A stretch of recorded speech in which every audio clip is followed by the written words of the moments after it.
Hello friends, Radhe Radhe. কেমন আছো সবাই? আশা করি ভালো আছো, সুস্থ আছো। আমরাও কিন্তু বেশ ভালো আছি। মো লাইফস্টাইল ব্লগে তোমাদের আরও একবার ওয়েলকাম আর অনেক অনেক ভালোবাসা দিয়ে আজকের ব্লগটা এখন থেকে শুরু করলাম। তো আজকে প্রায় অনেকটা দেরি করেই আমি ব্লগটা শুরু করছি। এখন সকাল 6:30 বেজে গেছে।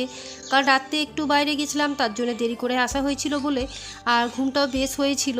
তো তার জন্য আজকে ঘুম থেকে উঠতে জানো তো 6:30 বেজে গেছে। অন্যান্য দিন তো দেখেইছো 5টা পৌনে 5টা নাগাদ উঠে যায়, তারপর ঘরের সমস্ত বাসি কাজ আমি কিন্তু শুরু করে দিই। তো আজকে একটু দেরি করেই শুরু করলাম। তো ঠাকুর প্রণাম করে তারপর দরজা জানলাগুলো খুলে দিলাম। তারপর বাসি নাইটিটা ছেড়ে এখন একটা কাপড় পরে তারপর এখন যা ছোট্ট ছাট্ট কাজ সেগুলো করে নেবো। এই যে স্কিন কেয়ার করা, তো এখন উষ্ণ গরম জলটা খেয়ে তারপর এখন মানে তোমার ওই ফেস ওয়াশ দিয়ে মুখটা একটু ভালো করে ধুয়ে নিচ্ছি। আর মানে গরমকালে রেগুলার আমি তোমার ভোরবেলায় উঠেই কিন্তু আগে ফেস ওয়াশ দিয়ে মুখটা ভালো করে ওয়াশ করে নিই, যেহেতু খুব চ্যাটচ্যাটে লাগে গরমে, তার জন্যে। আর তারপর একটা সানস্ক্রিন আর টোনারটা আমি ইউজ করে থাকি কিন্তু স্নানের পর। তো যাই হোক, এই সব করেই তারপর কিন্তু আমি আমার কাজে হাত দিই। সানস্ক্রিন কিন্তু আমি একদম লাগাতে ভুলি না, এটা আমার গরমে থাকবে। আর আজকে নাকেরটা জানো তো বারবার খুলে আমার হাতে চলে আসছে, সেই জন্য কিন্তু ভয়ও লাগছে, কারণ মানে আজ থেকে 1 মাস আগে একটা নাকের কিন্তু অলরেডি আমি হারিয়ে ফেলেছি। তো চলো এখন বাসি ঘরটা ঝাড় দেওয়া নিয়ে যাক। তার জন্য আগে পাপোশগুলো উঠিয়ে ঝেড়ে তারপর যাই একটু রোদে দিয়ে আসি। ভিডিওর ক্ষেত্রে আমি একটা রুমেই কিন্তু ঝাড় দেওয়া দেখালাম, যেহেতু আমি প্রতিটা রুমেই কিন্তু ঝাড় দিয়েছি আর হালকা হাতে। আর যেদিন একটু ডিপভাবে দিই, মানে যেদিন আমার একটু ঝাড়াঝুড়ির কাজ থাকে, সেদিন কিন্তু আমি খাটের তলা বলো বা টেবিলের তলাগুলো বলো, সেগুলো কিন্তু আমি ভালোভাবে ঝাড় দিয়ে থাকি, যেহেতু কাজের দিদি সেরকমভাবে কিন্তু তলাগুলো পরিষ্কার করে থাকে না। আর এখন আমি যখন মানে ভয়েস দিতে বসেছি, তখন কিন্তু অনেক পাখির আওয়াজ তোমরা শুনতে পাবে, তো প্লিজ ওটা তোমরা একটু অ্যাডজাস্ট করো, আর কিছু না। আর আজকে এই ছোটো রুমের ভাবলাম যে তোমার বেডশিটটা চেঞ্জ করে দেবো। তো তার আগে ভাবলাম এই যে ওপরের পোর্শনটা আছে সেই জায়গাটা একটু ভালোভাবে মুছে আবার সাজিয়ে রেখে দিই। আর এই জায়গাগুলো আমি কিন্তু এই যে ওপর পোর্শনটা দেখছো ডিভান্ডের, সেই জায়গাটা কিন্তু আমি প্রতিদিন করি না, 2-3 দিন পর পর করে থাকি। আর আজকে এই চাদরটাও চেঞ্জ করে দেবো আর বালিশের কভারটাকেও চেঞ্জ করে দেবো, যেহেতু মেশিনটা চালাবো তাই ভাবলাম দুটো চাদর একসাথে করে তারপরে আজকে মেশিনটা চালাই। আর তার আগেও জানো তো টুকিটাকি অনেক কাপড় জমেছিল, যেগুলো কালকে রাত্রে কাচা হয়েছে, সেগুলো কিন্তু আমি রোদে আগেই মেলে দিয়েছি। তো যাই হোক, এখন এই চাদরটা বিছিয়ে দিই।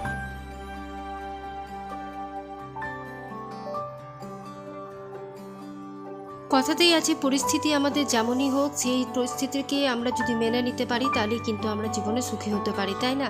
আমাদের পরিস্থিতির মধ্যে সুখ দুঃখ সব কিছু মিলিয়ে থাকে, কখনো ভালো কখনো মন্দ, কখনো মানে যাই হোক বাজে সময় যায়, সবার ক্ষেত্রেই সেটা হয়, আমার ক্ষেত্রে বলবো না যে আমারই হয়। তো সেই রকমভাবে পরিস্থিতি কালকে যেমন আমার একটু রাত হয়েছে, তো শুতে দেরি হয়েছিল, তো তারপর দেখো সকালে আমি দেরি করে উঠেছি, কিন্তু তারপরেও কিন্তু দেখো আমি সব কিছু ভালোভাবে সময়ের মধ্যে কমপ্লিট করতে পেরেছি। কারণ প্রতিদিন সময় একই রকম যায় না। যেদিন তোমার যেমন যাবে সেটা কেউ জানে না, যে আজকে কি হবে বা কালকে কি হবে। এখন তো বলতে পারো কোনো মানুষের কিছুতেই দাম নেই, তাই না? তো এখন দেখো কাপড় বিছানাগুলো ঝেড়ে তারপর এখন যাই মেশিনটা চালিয়ে দিই।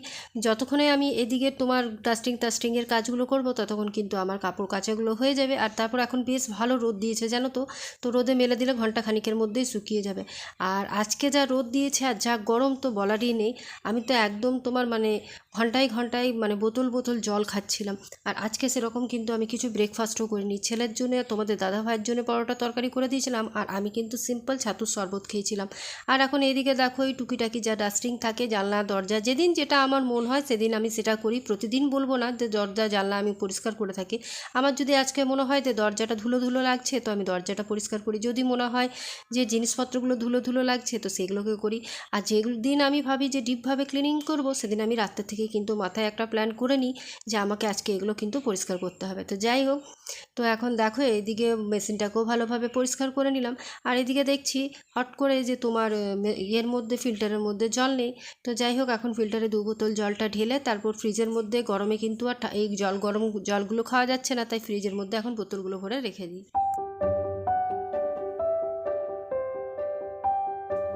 আর এই যে এদিকে তোমাদেরকে বললামই, আজকে আমি কিন্তু আমার জন্য সিম্পল ব্রেকফাস্ট করেছিলাম, ব্যাস মানে ছাতুর শরবত। তো ব্যাস একটু ছাতুর শরবত, 2 চামচ ছাতু নিয়ে তার মধ্যে 2 চামচ চিনি দিয়ে জল দিয়ে আমি তারপর গুলে খেয়েছিলাম। এটা খেলে কিন্তু আমি অনেকক্ষণ জানো তো নিশ্চিন্তে থাকি, আমার আর কিন্তু খিদে পায় না। তাই ছাতুর শরবতটাই কিন্তু আমি গরমকালে বেশিরভাগ দিন কিন্তু ব্রেকফাস্ট হিসাবে খেয়ে থাকি।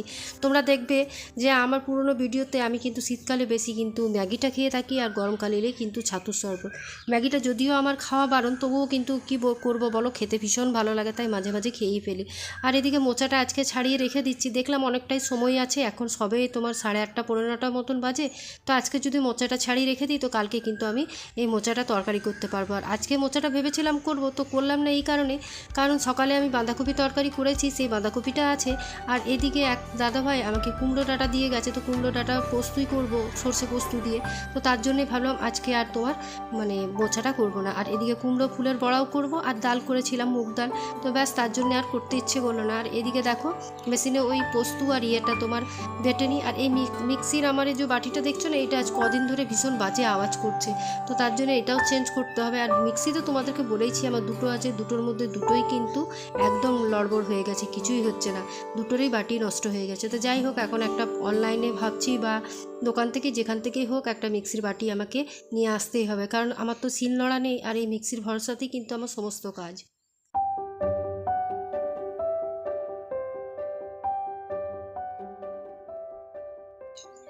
আর এদিকে সকালবেলায় যেগুলো ভোরবেলাতে আমি তোমার মেলে দিয়েছিলাম সেগুলো কিন্তু আমার শুকিয়ে গেছে, তো তাই এখন এগুলো উঠিয়ে ভাঁজ করে আবার রেখে দেবো।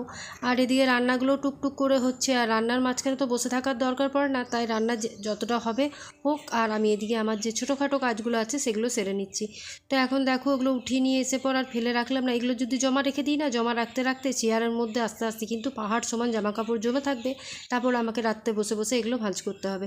তো তাই যে পড়ে থাকা জিনিস সময়ের মধ্যে করে নেওয়াটাই ভালো। আর যেটা ফেলে রাখবে সেটা কিন্তু আমাদের জন্যই পড়ে থাকবে, কেউ আর করবে না। দ্বিতীয় কারণ কারোই তো সময় নেই, ছেলে পড়াতে ব্যস্ত, তোমাদের দাদাভাই অফিসের কাজে ব্যস্ত, টিউশনিতে ব্যস্ত, তাহলে আমাকেই করতে হবে। তাহলে অযথা সময় নষ্ট না করে আমি যদি সময় বের করে নিজেই কাজগুলো করে নিই, তাহলে আর আমার যে বাকি টাইমটা আমি ফ্রি টাইম পাবো সেটাতে আমি অনেক বসে কাজ করতে পারবো, তাই না? আর এখন এই যে সব কিছু রান্না হওয়ার পর এখন ওই যে কুমড়ো ফুলের বড়াটা করে নিচ্ছি। আর কুমড়ো ফুলের বড়া আমি কিন্তু মুসুর ডাল আর চাল গুঁড়ি দিয়ে করি, ওই গোবিন্দভোগ চালটা আর মুসুর ডালটাকে সকালে ভিজিয়ে রেখেছিলাম, সেটা পেস্ট করে কুমড়ো ফুলের বড়াগুলো করি। তাতে কী হয় জানো তো, অনেকটা মুচমুচে হয় আর খেতেও কিন্তু বেশ ভালো লাগে। আর এটা আমার মাই আমাকে শিখিয়ে দিয়েছে, বেসন দিয়ে না করে চাল আর ডাল দিয়ে করবি, তো দেখো বেশ মচমচে হয়েছে। আর তারপর রান্নাবান্না করার পর আমি একবারে স্নান টান করে ঠাকুর প্রণাম করে যেটা লাস্ট কাজ আমার, সেটা হচ্ছে রান্নাঘরটাকে ভালোভাবে ক্লিন করে নেওয়া।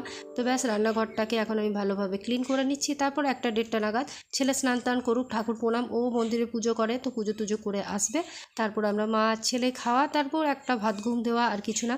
আর বিকেলের রুটিনের মধ্যে সেসব তো আর কিছু থাকে না, হালকা ফুলকোর মধ্যে বিকেলটা আমার পেরোয়। তো যাই হোক, আজকের ব্লগটা এখানেই শেষ করছি, কালকে আবার একটা নিউ ব্লগ নিয়ে তোমাদের সাথে দেখা হবে। ভালো থেকো, সুস্থ থেকো, সবাইকে সুস্থ রেখো, আর মুখে একটা সবসময় বড় স্মাইল রেখো। আজকের মতন এইটুকুই, টাটা।